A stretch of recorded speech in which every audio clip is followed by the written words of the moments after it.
YouTube, in this video we're going to focus on how we determine the equation for the horizontal asymptote of a rational function. So we've been exploring the graphs of rational functions, these functions that if you look at the parent function here, y equals 1 over x, we can see that our y values on the ends, out on the outsides here, always tend to get really close to a single y value as our x values increase or decrease without bound.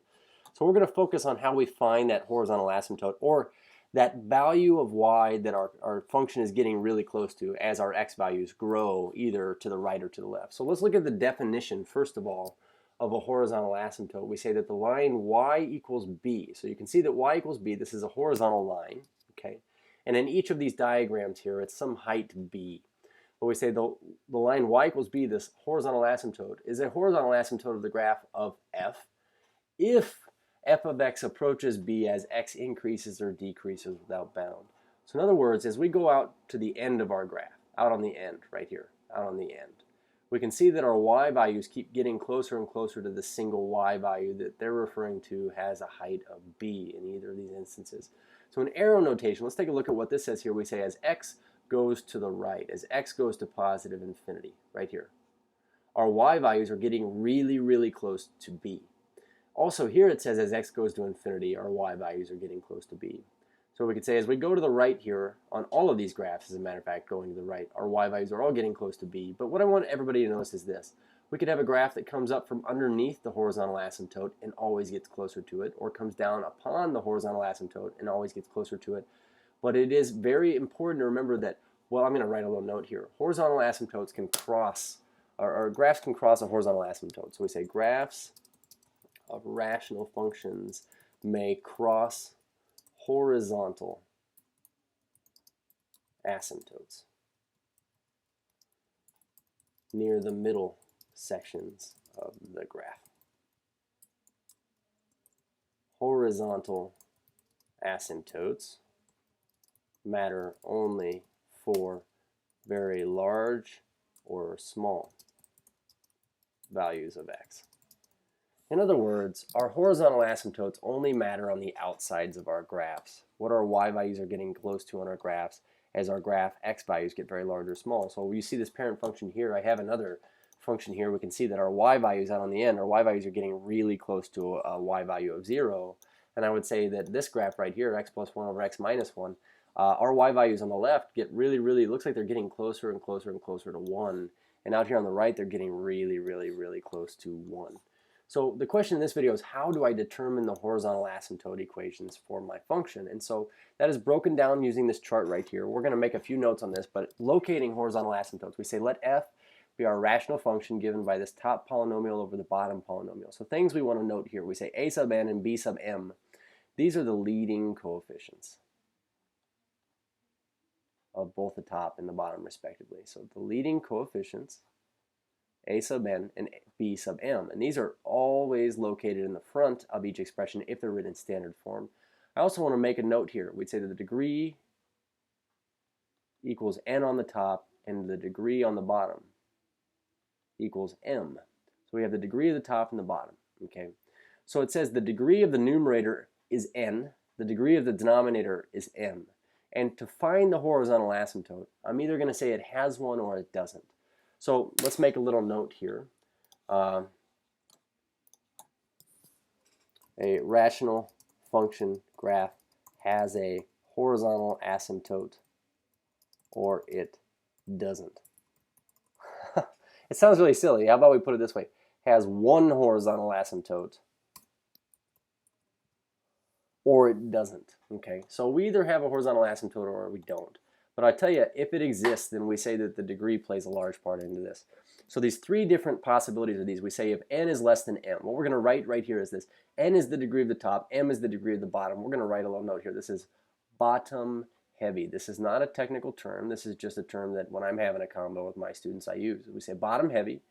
We say the x-axis, or y equals 0, is the horizontal asymptote of the graph of f. So what I want everybody to see here is that these graphs that I had, over here we say 1 over x, the degree of the top is 0th degree, the degree of the bottom is 1, and the degree is bigger on the bottom than it is on the top. So according to that chart, the x-axis, or y equals 0, is our horizontal asymptote. The same thing here. We have a 0th degree. I'll even make this a first degree, 3x to the first over x squared minus 4. And because the degree is bigger on bottom than it is on the top, I'll zoom out here. You can see your y values are getting really close to 0 over the x-axis. Now, looking at another possibility is this. We say if n equals m, we're going to write a little note here. When we say n equals m, then our degrees are, quote unquote, and Mr. A speak here, balanced. Okay. We say the line y equals a sub n over b sub m is the horizontal asymptote of the graph of f. So really we say y equals the ratio of leading coefficients, essentially. So a sub n and b sub n, we said those are our leading coefficients. For a function like now, going back over to this one here that we said got really close to 1, when you look at the rule, we have our leading coefficient here is 1, and the leading coefficient here is 1. And because they're both first degree, we say it's a balanced situation. So our line of horizontal, or our horizontal asymptote is y equals 1 over 1, or y equals 1. I want you to see that the moment I change this down here to 2, I would have to change this to 2. We say y equals 1 over 2. You can see that our graph approaches this. If we could make the top like something weird, like 5, and change this to a 5 over 2, you can see our graph approaches this value. So it's important to note that if it is balanced, if the degree is balanced, then it's y equals the ratio of leading coefficients. If it's bottom heavy, then it's just the x-axis. Now, if it's top heavy, and I hate to do this here, I'll write it off on the side. We say top heavy. If it's top heavy, for right now, what we're going to say is this. It doesn't have a horizontal asymptote, okay? So if the degree of the top is bigger than the degree of the bottom, no horizontal asymptote. So all I want to do on these three right here is just go find the horizontal asymptote.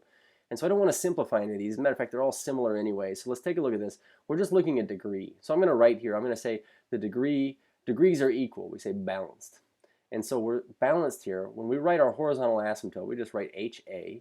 And we write y equals, or we don't because it doesn't have one. In this case, it does. Since it's a balanced degree, we'd have y equals 9 over 3, or in other words, y equals 3 is our horizontal asymptote. For our second graph here, 9x over 3x squared plus 1, I noticed that the degree is a bottom-heavy thing. And a bottom-heavy just spells the x-axis right off the bat. So we say that our horizontal asymptote, we're going to write this two ways. We're going to say the x-axis, and we're also going to write y equals 0. These both mean the same thing. Okay. And then on our last expression here, I noticed that it's a top-heavy thing.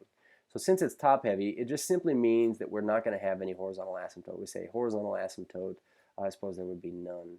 So just to kind of go and show this here, I want to go type these in. We have 9x squared over 3x squared plus 1. So we'll get this out of the way pretty quickly here. We say y equals 9x squared divided by, I'll fix that here in a second, 3x squared plus 1. And this needs to be just a single y, even though that's kind of fun. Let's see if we got this right here. We say 9x squared over 3x plus 1. Right.